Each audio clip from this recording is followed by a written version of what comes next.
Public property. If public property is in the room, could you please approach?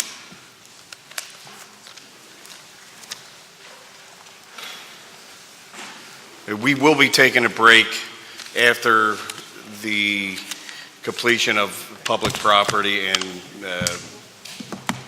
we will hear procurement, human resources, and personnel department. All right, but we will move right on to public property. If you would, please state your name for the record and proceed with your testimony, and thank you for your patience and welcome to the chambers. Anytime.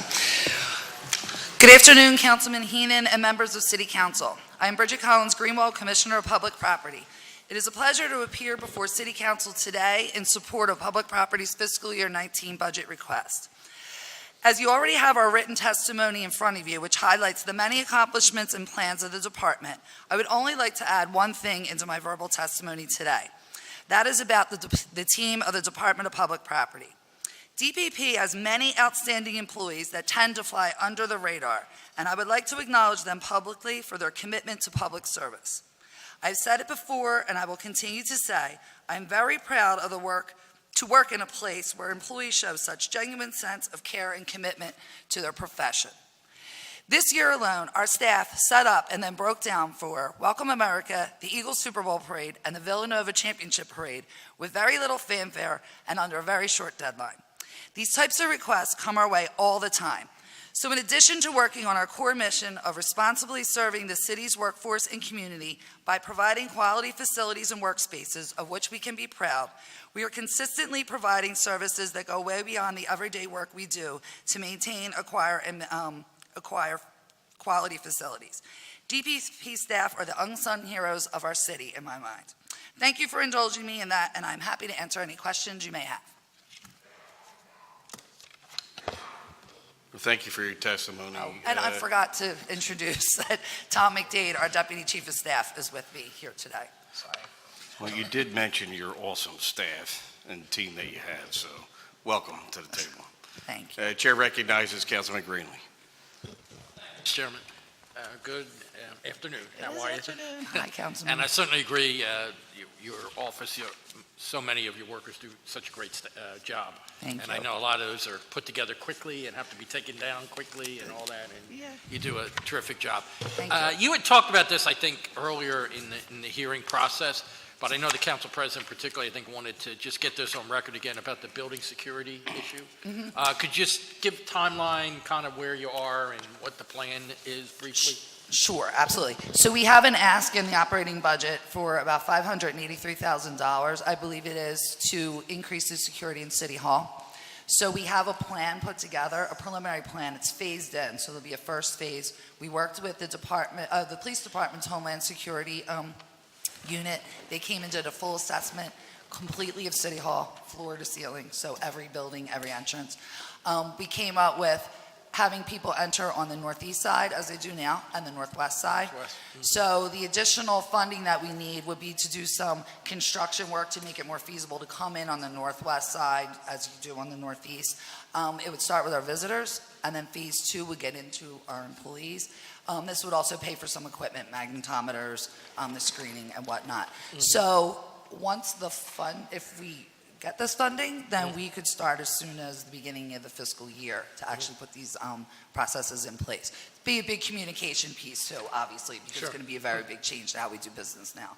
And once you start, roughly how long would you think to completion? I don't think the construction won't take long. I wouldn't think. I would think within 6 months we could have everything up and running, probably even sooner. I think the biggest piece will be the communication and changing the culture of, our visitors. A lot of our visitors are repeat visitors, so we just have to have them coming in a different way and different process. I think they'd be happy not all having to line up on cold days in the northeast side. So that probably yeah, I think so.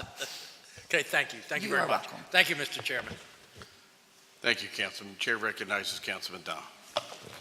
Thank you, Mr. Chairman. Good afternoon. Good afternoon. I have several questions. In the last 18 months, how many sales and purchases of real estate has your department overseen? So we oversee property sales in 2 different ways. One through PIDC. So we have a few active RFPs out there on the street right now. Actually, Some responses are due today for 500 South Broad. We have 4601 Market out there, and 11th and Reed is in the process of being put out on the street. We've had 4 sales this year. I don't have 18 months, but I have this year that were done by PIDC. Bigger parcels of land are what they handle for us. And then we also have conveyances of the VPRC, the Vacant Property Review Committee, which that is a process that works in tangent with the Land Bank, Public Property, and VPRC to convey those properties. So there's different avenues you can go. I can get you a complete, like, here's the total. I just know the exact, there are 2 different processes. And does your department negotiate these sales and purchases? Our department, in conjunction with a few others. So PIDC really takes the lead, and then with our input, and there will be input from our planning and development unit, and as well as our finance unit. And do we get appraisals on all of these sales and purchases? We generally get an appraisal on every sale of property that we convey and every piece of property that we would acquire. We generally, or we don't always? We always do, with the exception of one property, to my knowledge. And do you know the reason why we didn't? I think you're referring to 400 North Broad Street, I am. which is the biggest purchase we've done in the last, 10 years? 20 years? It's probably, I could say. The history of the probably, yeah. city? Yet we didn't get an appraisal on that. Any idea why we didn't get an appraisal? I don't exactly know every detail why we didn't get an appraisal. I do know that the property is being leased, and in a lease transaction, we do not get appraisals. We do comps of the area. So I believe that was something that factored in. As for the other reasons, no, I do not. Why are we leasing it as opposed to buying it? I would have to have finance weigh in on that, because that's really out of my purview to figure out how we did the financing deal on that. I mean, I was involved at the very end with Councilman Heenan, actually. Shark Tank. And if I recall, the price we negotiated lower to about 39 million or so, even though we're supposedly leasing it. And in addition to that, there are tax credits that are benefiting the seller of 40 million. So essentially, it's a $79 million sale, okay? And we're probably leasing it to allow the seller to receive those tax benefits over the next 8 years. And that's why we're leasing it, because I don't know why we'd make this huge investment and lease it and take the risk of interest rates. We should have bought it and closed on it now versus taking the risk.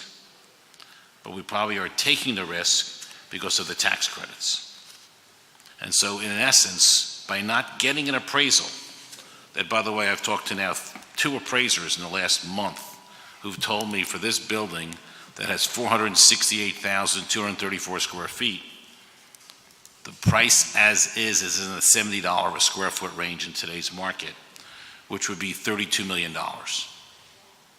And that's the parking garage too? The whole package. The whole package. We're paying essentially $79 million when you count the tax credits with the purchase price. And that's probably why we didn't get an appraisal, which is not good. I don't blame the seller. I blame us. I mean, when you buy something for 40 million and you're going to put 220 million of improvements into it, and then I heard last week that IT improvements are another, 48 million? Is that included in the 220 million? I don't believe, so I know Anna wanted to come up and speak to how that was arranged. So the actual IT cost for the building, no, that's included in the price that we were talking about. The IT costs are in the 220? The IT cost, yes, to fit out the building are in there. But the numbers we heard last week from OIT of 48 million, I don't believe that's included. All I'm saying is we should have been presented with a complete package of the price, the improvements, and the IT, and now you're over $300 million. The numbers I believe that OIT spoke to at their hearing, which I don't know that number, what that number was, the 48 million. I know that the 911 center, the Unified Call Center, was never included in the bond borrow number because it's paid with separate 911 funding. All right, let me go to 9 years from now. Well, let me just ask this question. We had a meeting, and I still can't get past this. That's why I'm having a hard time with this, because it bothers me. Anyone in this room today buying a home for $250,000 or $200,000 or $150,000 would order an appraisal. And I'm not going to stop till I find out why an appraisal wasn't ordered. I don't understand why. When we're spending $40 million, 220 or 200 on improvements, and we didn't get an appraisal, and we're leasing it. I don't understand the process there. I really don't. It doesn't make sense to me. Does it make sense to you? Like I said, our normal, everyday, standard operating procedure is to get an appraisal. Usually we get 2 for best and highest use. So in 9 years from now, if the appraised value is over 250 million or 280 million, what happens? I don't know completely what happens, but I know from what I understand what happens is the city only pays down what the debt is. There's no other, they can't be like, okay, now you have to pay another 60 million or something like that. That can't happen. I'd like you to check that, because I thought there was a trigger in there that requires us to order an appraisal at that point in time. Okay? And here's my concern. That area of North Broad has continued to develop. Hanover and other companies have invested a ton of money on North Broad Street. It's going to continue to increase in value. I realize this is a specific investment, but there's a lot of land involved. And I would rather lock the price in now if we can, versus having the risk of having an appraisal 9 years from now. When you ask any economist, the interest rates will not be where they are today. And we'll be in the market looking for a 6 or 7% rate, which will then cost us $200 million more than us locking in today, which is another mistake I believe we made. I definitely follow up with finance on that one. So I'd like to know what happens 9 years from now. We were told last week, by the way, this $48 million was not part of your budget. But part of it might be from the state. So I'd like to get the specific numbers on that. Yeah, I think Anna can get you something on that. And I don't understand why this body wasn't disclosed to us before. We had no knowledge of that. It came as a complete surprise. I don't. Yeah, I'll get you that info. I don't actually have it. I mean, when we're not talking about a small amount of money. We're talking about $48 million for tech. The rent we're paying on this property.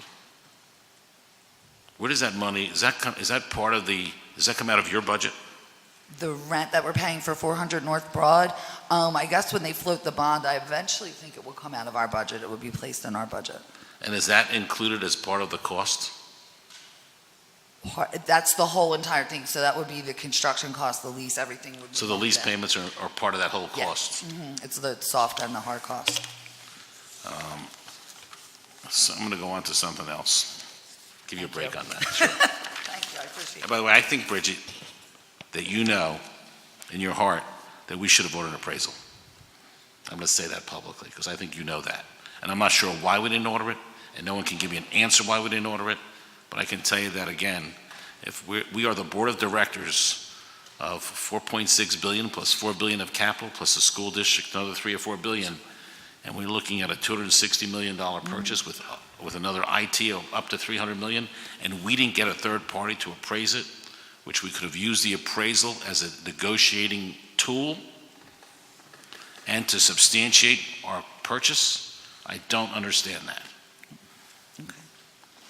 Okay, how will space management system help us be more efficient in our occupancy and space planning practices? So we actually are just putting the finishing touches on the space management program, which is a big win for us, as you know.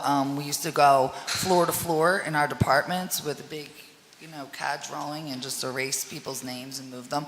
So it'll be much more efficient. Actually, when you move someone, everything will go with them. The phone number, the computer number, all that, everything. So right now, it's all manual. I mean, people keep it. Each individual department keeps it.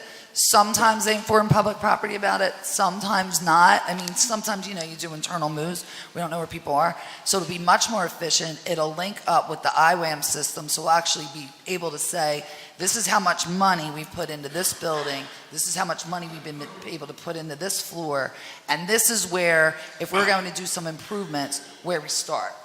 So there's going to be tons of efficiencies, and we'll be able to get you numbers too once we have this up and running. Okay, thank you very much. Thank you, Mr. Chairman, thank you. You're welcome. Thank you, Councilman. Sorry. Councilman had some very specific questions that I he expected wanted that, to ask, and I wasn't blindsided. he's generally concerned with finances of the city of Philadelphia. On the space management, as you know, I think maybe 2 budgets ago, every department that came up, I asked, all right, let's just say CAO, all right, where do you lay your head? Where do you go to work every day? Do we own that property? Do we lease that property? How much space is utilized for personnel? How much space is utilized for storage and so forth? So, we were moving towards a space management system. We started, and I think you started with the Planning Commission or the Planning Department for a floor. Has that been completed? So we did start with, That was a pilot, right. That was years ago. So we came up with a pilot for the planning department, planning commission. It didn't work out that we did it with them, we did it with L&I. So L&I, we were able to take, say, a space that normally housed like 25 people, and now there are about 70 people in there because we've made it more touchdown space. We've made it more, if you're in the field, you don't really need a work area. If you need a work area, you need a smaller one, and we've given common areas where you can go and like lay your plans out. We just did it for the CAO as well. So they have that group that's under Tim. So we have that group. They're all laid out very differently than you would see in a normal city office. So we're making progress in doing that. When departments come to us, that is what our recommendation is. How many departments do we have in the city of Philadelphia? How many departments do we have? Yeah, roughly. I mean, I think that some were saying maybe 49. 60, 70 maybe? Right? So, I mean, it's a huge undertaking. Yeah. And we've learned a lot from that pilot that we've had over planning. I see, because Yeah. we've moved on, and I think it's a lot cheaper. Could you just provide to the chair, to me, what our future schedule is, how much we're going to save? Because a lot of people that, and I'm glad you brought up L&I, as eventually when Eclipse comes around, we've been working on that for 30 years. That's now a legacy program, but that's a little bit of tech humor, I guess. But in any case, the L&I, for example, right, is a perfect example of somebody who just needs somebody who's out in the field that just needs a place to touch down. Yep. Right? Needs the technology to do its, any kind of reporting and documentation and to move on. Yeah, and they've been great. And Dave Perry's so great to work with. He's been very open to doing those kinds of projects. And I understand that we have a new work order system in place, IWAMS. Can you describe how it improves the services and makes us more efficient? Sure. So IWAMS is something that you helped us obtain the funding for, so thank you. Its name has changed several times, but now it's the Integrative Workforce Asset Management System. Workplace Management, yeah. IWAMS. So anyway, so now we actually know what we own, right? So we know what we own, we know what we maintain, we know what every department in the city maintains besides us. So the health department maintains its own stuff, Parks and Rec and whatnot, the libraries. We know how much capital we put into each facility. We know future capital plans for each facility, and we know work orders, so outstanding work orders. So we'll be able to make decisions on, okay, so you have this piece of property here, and you've put, a few million into it, and then you have a few million on the horizon, and it still might not be efficient for the work that's being done there, then when you make the decision, do you keep it, or do you actually move on and go to another place? So we're doing that now with some things in your district. And that's a huge asset management Yes. tool, I think, for the city of Philadelphia. It would probably make Councilman Don proud, once it's up online. But does the system integrate with multiple systems that the city Yes. currently has, and who has access to that? So it integrates with the space management piece as a module of this IWAM system. It pulled everything out of our Performo system, which is the work order system. It will integrate with the capital project management system, which we're putting online, and it integrates. No, some budget, there is one more financial system. I can't think of it off the top of my head that it pulls information. It might be CBMS, which is the capital budget system. So it pulls from all these different areas. So all the information is live and you know what's going on at any given moment. And it's it can integrate with all sorts of different existing or whatever we may put online in the future. It's very easy to integrate, and it's up in the cloud, so it's pretty easy to use too. So at the end of this, when we are live, and it seems like we're pretty close anyway, so we'll know the total value of public property that the city owns. We won't know the total, we'll know exactly what we own. We won't have an exact amount of what, you know what I mean, what every property is worth. Would you be able to assess how much value public property does have? I believe we would, because we're also in the process, actually we have interviews tomorrow for services to come on board that are actually going to look and analyze our whole entire real estate portfolio. Great. So that Great. this system will help.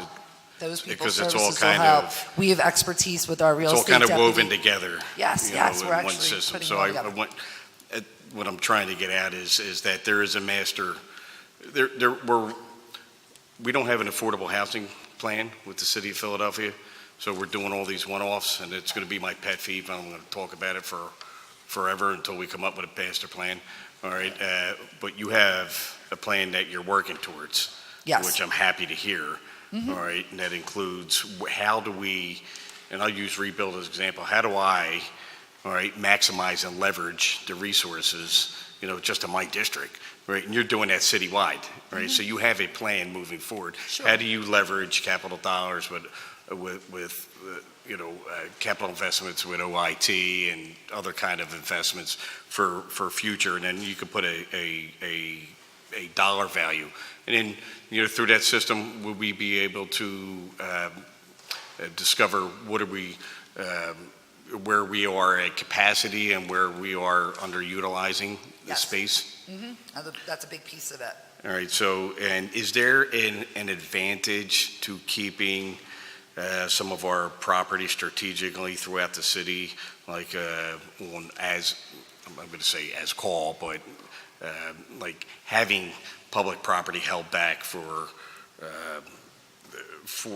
maybe a future plan, not necessarily development or use, but as we are working towards, you know, building out our health centers or building out, you know, our police departments, right, holding back on some of our public property for those specific use as neighborhoods grow, the services will grow?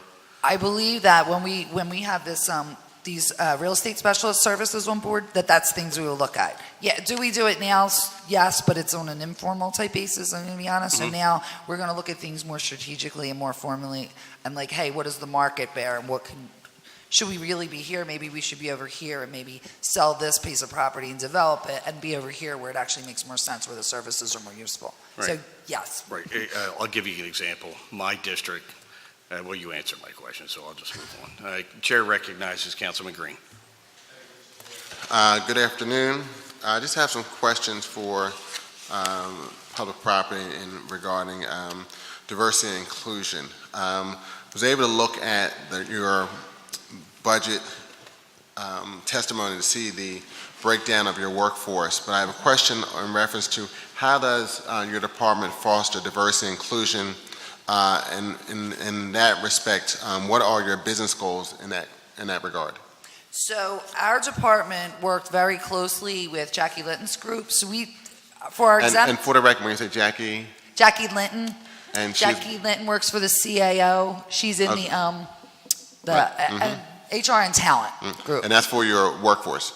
That's for our exempt workforce. Right. So we worked very closely with her and followed a very strict hiring guidelines, which were to hire our exempt workforce. So we have not hired anyone in the exempt capacity since February of 2017.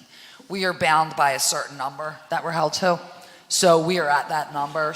And we don't have any vacancies right now.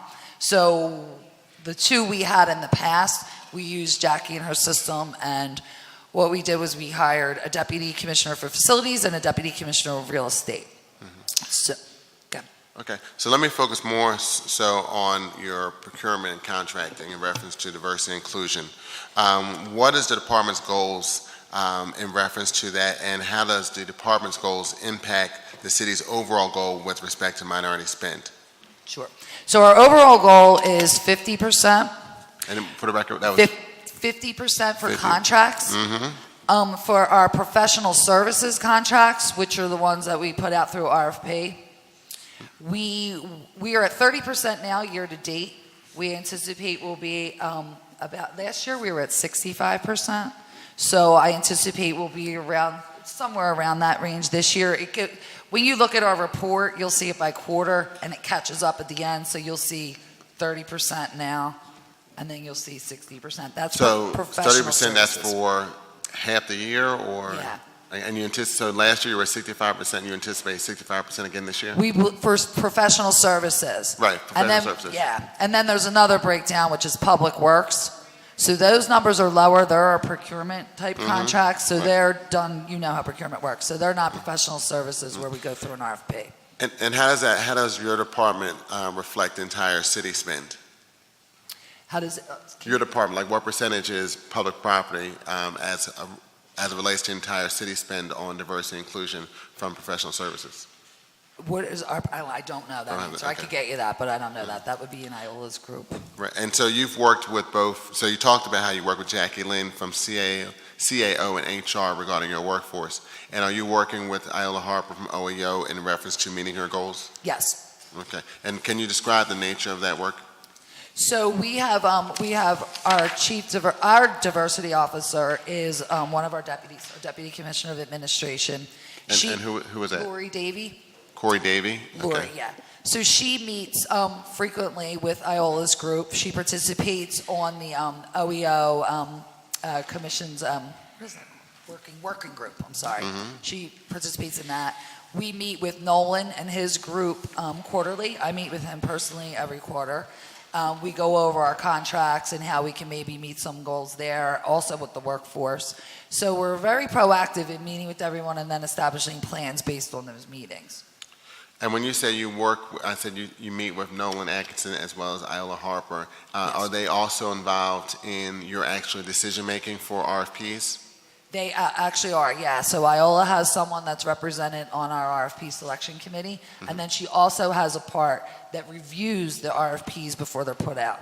So she reviews, helps us set the ranges, and then participates on maybe not her specifically, but someone on her staff participates in the selection. And then going back to professional services, you said that last year you actually met a goal of 65%, and you anticipate again this year? We believe we can hit that this year, yes. We lowered our overall number just because of the public works numbers seem to be down a little bit, and we have to dig into that to figure out why. So, yes, but yeah, I believe we're on the same path. And how many contracts represent that 65%? Let me see if I have it in here. If not, I'll get you the list, but I may have it in here. Hold on one sec.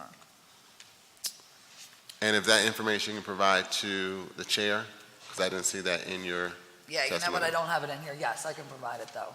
So based on your knowledge of, you've run the department for a couple of years, is that 30 contracts, 45 contracts? Oh yeah, it would be up in that range, yeah, because it would be all the design contracts for all the capital projects that we have going on. It's the triplex contracts, so it's a high number of contracts. Some of them smaller than others, obviously, but it represents a good portion. Right, now, you said some are smaller than others. Are there certain contracts that have a higher value that represent a significant portion of that 65%? Are there certain contracts that do? You said there's a number of contracts, about 30 contracts. You said some are smaller based on your testimony. So when you say smaller, I'm thinking like $500,000, $1 million, but then you may have some larger contracts. We have one very large contract, and the rest of them probably fall in the mid-range, which would be $1 million and over. By smaller, I'm talking about less than maybe $250,000 or smaller in our work. So you said one very large contract, and what's the value of that contract? We have one very large professional services contract right now that is valued at $15.7 million. 15.7 million. And then those smaller contracts, you said in the million or 200,000 range? So I would say the mid ones, our mid ones would be over $1 million, and then the smaller ones would be 250,000 and lower. And how does that large contract reflect in your professional services diversity spend? How does it Reflect. it reflects a large percentage of the number. So when you say a large percentage of the number, and you said you have a goal of 65%, what percentage is that $15.7 million contract as a part of that 65% That I spend? don't know. I can get you that once I figure out exactly what the bottom line is on the percentage. It's a pretty high percent, though. So when you say pretty high, would you say it's 25%, 50%, I don't actually 75%? know because I don't have the bottom number of the contracts in front of me. I can get you that, but I don't have Well, it. just right based on your experience in running the department, would you say it's the majority of the spend of No. your? No, I don't think it's a majority of the spend because there's so many different contracts. Okay. It might be the biggest, it's the largest one. So it's the largest one, but there are a number of other contracts. Yes. Okay. And what's the current status of that contract? It's, actually, there's an RFP out on the street now, and it's under the review stage. Is it RFP now? Okay. And do you anticipate, and I'll look at the budget detail more in detail, when do you anticipate that contract being resolved? I hope to have that contract resolved within the next 6 months. Next 6 months. Okay. Okay. And when was that RFP issued? That RFP was issued, where are we at, Neil?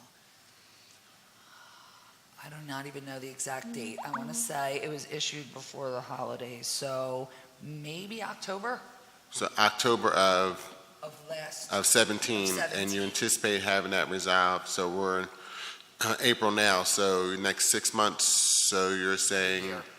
I'm sorry? Yeah, it would be about a year total. So by October of 18, Yes. have it resolved? Does it normally take that long for procurement to occur? No. Okay, is there a unique circumstance why procurement has taken It's so long? actually not a necessary? procurement contract. It's an I'm sorry, RFP. I'm sorry, I didn't mean procurement, because that's your PPW. But I mean in reference to this professional service contract, is it unusual that it would take this long, considering that RFP was issued in October, and you're saying possibly being resolved by October of 18, that's about a year. Yeah, there were some improvements made to the RFP process with this one, so that's what's taking a little bit, adding some additional time. You said improvements to the RFP process? And what were some To the of the selection process, I should say. improvements to the selection process? Okay. And what were some of those improvements? So we increased the panel number, Oh, so when you said panel, people reviewing the contract? yes. Okay, and you increased it from I think it was 4 to 9. from 4 Yep. people on a panel to 9? And on most of your RFPs for professional services, do you generally have an even number panel or the odd number panel? You don't really need an even number. I know that sounds like someone would be the tiebreaker because you have a scoring sheet, so they're weighted. So you can have an even number. You don't need someone to kind of break the tie. And then what happens is the recommendation comes to me as the commissioner, and I guess if there was a tie, I would be the tiebreaker. And I know the bell is rung, so, but most of your panels tend to be an even number? They don't all tend to be an even number. This one just happened to be. And last question, is it odd that a panel would be increased during the RFP process? No, I think there are all kinds of improvements that are made during selection process, so I think that that's nothing that's out of the ordinary. Okay. Thank you, Mr. Chair. Okay, thank you, Councilman. Councilman ONeill? Thank you. Commissioner, I just want to maybe add a little lighter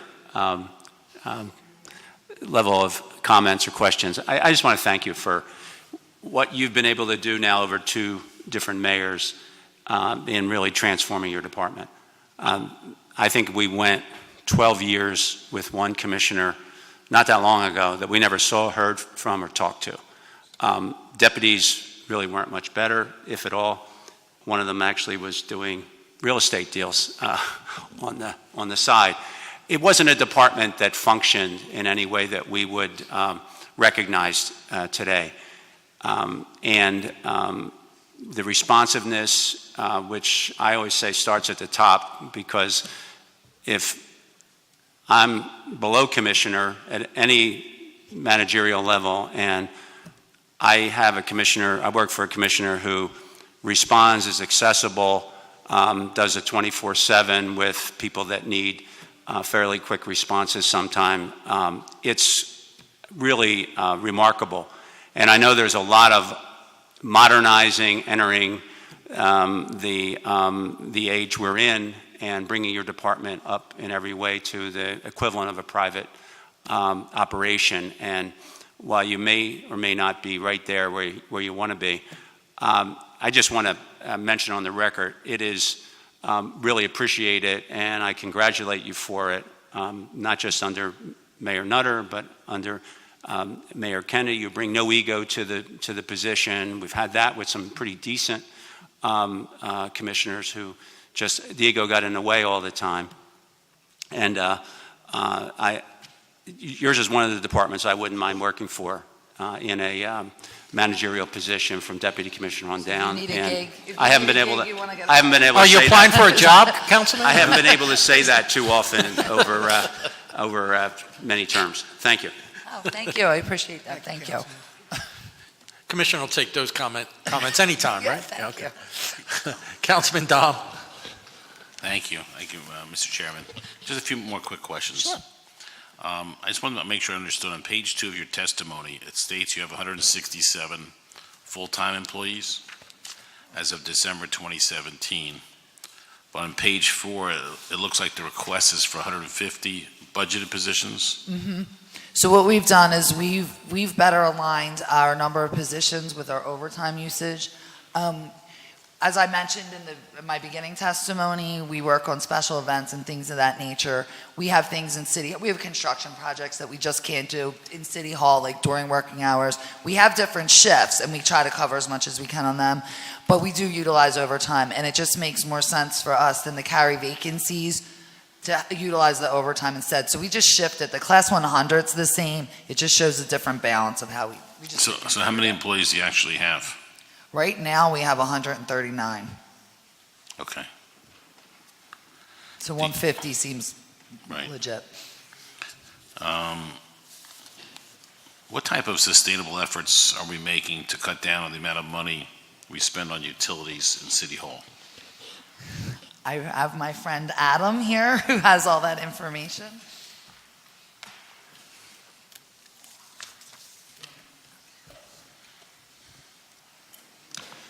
Good afternoon, Councilman. My name is Adam McGallico. I serve as Energy Manager in the Office of Sustainability.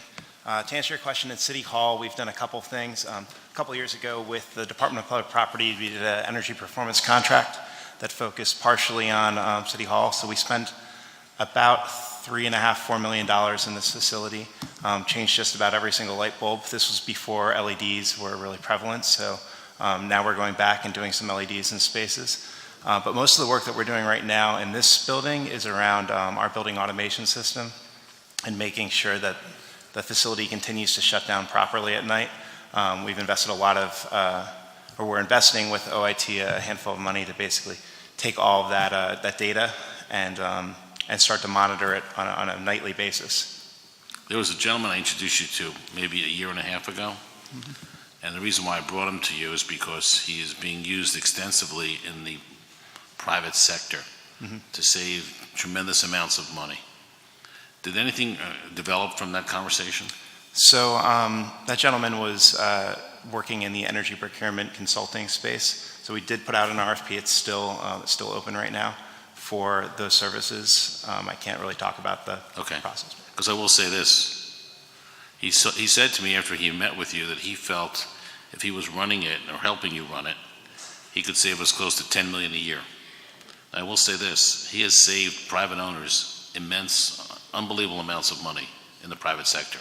And I would say that the majority of our buildings in the city right now are utilizing this guy's services. He's like an energy whiz or something, you know.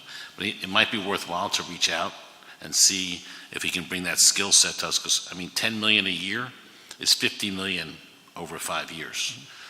And you know, we're exploring a lot of work in the energy procurement space. Right now, we've got an open RFP for a renewable strategy that we hope will also save us money. But But yeah, I hear you. There's two ways to save energy. One is, buying it cheaper. The other is using less. If you look at our energy master plan, it's focused on both of those, and also cleaning our energy supply, because, all of this work is really tied in with sustainability as well. So. Okay, I think if whatever you could do to figure out how to save that 10 million with him, I would appreciate it. I know there's a process, but I'm just looking at the 10 million a year. I understand. Thank you. I know we also issued an RFP to procure outside brokerage services to assist with long-term lease negotiations. Is there any status on that? Yes, actually, we received 12 responses. We narrowed them down, and the interviews for the list that we shortlisted are tomorrow, actually. So we should have something in place, I would guess, by the end of the month. We'll definitely have a selection, and then we would start the negotiation and then the contracting process. So I feel confident by the end of the fiscal year, we would have someone in place and then can start them off with our leasing. And then we also added to the scope about looking at our entire portfolio, or even just sectioning it off and looking at pieces of it. So I think they're going to be a great, another tool for us to use. Right, that's great. I think that'll be a very valuable tool for you to use. I agree. Agreed. So basically, it's to hire an outside consultant who's specializes in commercial real estate leasing, I guess, to be our in-house consultant when needed by us. Yeah, they'll assist Dominique, who has a lot of commercial real estate experience. So I think it'll make a great team, her along with using this tool. I think it'll be a home run. And I think what you need to do, because we've talked about this, is come to us if there are certain restrictions you're under that we can change to help make the transactions more effective and more, better for the city financially. You need to come to us and tell us what they might be. Absolutely. Okay, thank you very much. Thank you. Mr. Chairman. Thank you, Councilman. Councilwoman Blackwell. Excuse me. Thank you, Mr. Chairman.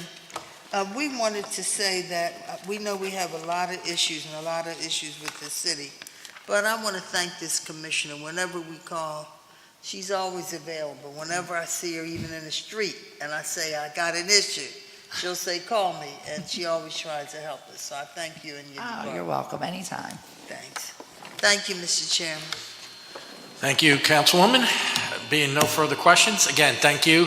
I saw a sigh of relief there, Commissioner. Was that,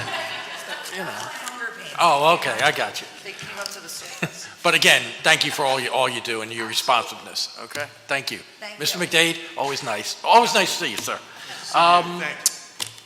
We're going to take a break and come back at 1:45 for procurement and then human resources. Thank you. This one I read so far. That's very good. That's a lot. 2,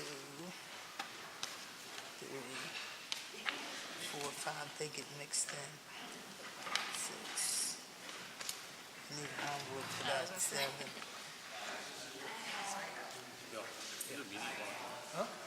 10. Mine's